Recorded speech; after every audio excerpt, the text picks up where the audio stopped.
പേനയൊക്കെ reusable ആണോ ഉപയോഗിച്ച് കഴിഞ്ഞാൽ? പ്ലാസ്റ്റിക് ആയതുകൊണ്ട് നമുക്ക് ഇത് ഉപയോഗിക്കാൻ വീണ്ടും വീണ്ടും ഉപയോഗിക്കാൻ പറ്റില്ല.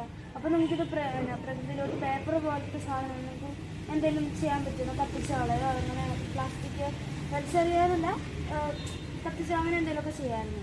പക്ഷേ ഇത് പേപ്പറും അല്ലാത്തൊരു പ്ലാസ്റ്റിക് ആണെങ്കിലും കത്തിച്ചാലും നമുക്കൊരു ദോഷം ചെയ്യുന്നത് കൊണ്ട് നമുക്ക് അത് സാധിക്കില്ല. അപ്പോൾ നമ്മൾ എന്താ ചെയ്യുന്നത്? ഇതിന് പകരം നമുക്കിതിനെ പുതിയതായിട്ടൊന്നുണ്ടോ പുനരുപയോഗം ചെയ്താലോ? എന്തെങ്കിലും റീയൂസബിൾ ആക്കുന്ന രീതിയിൽ വാൾ ഡെക്കോർ. ഈ എന്താ ടേബിളിലൊക്കെ അലങ്കാരത്തിന് വെക്കാം, ഭിത്തിയിലൊക്കെ ഒട്ടിക്കാവുന്ന വിധത്തിലുള്ളത്. നമുക്ക് പേപ്പർ വെച്ചിട്ട് ഇതിൻ്റെ പുറമെ പേപ്പർ ഒട്ടിച്ചിട്ട് അങ്ങനെ ചെയ്യാം. ഇതിപ്പോൾ എന്താ ഉണ്ടാക്കുന്നത്?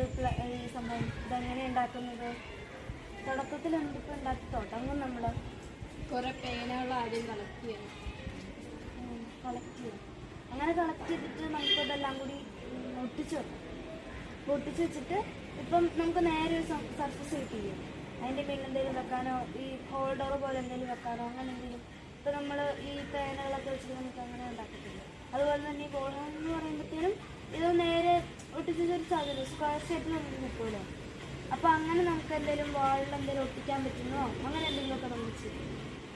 നാളെ തന്നെ നമുക്ക് ഉണ്ടാക്കാൻ. പക്ഷെ പേനയൊക്കെ കളക്ട് ചെയ്യില്ല.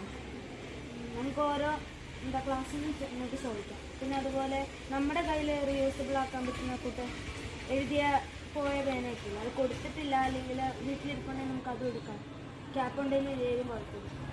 പിന്നെ അതുപോലെ ഈ ക്യാപ്പ് ലിസ്റ്റ് നമുക്ക് എന്തെങ്കിലും ഉണ്ടാക്കാം.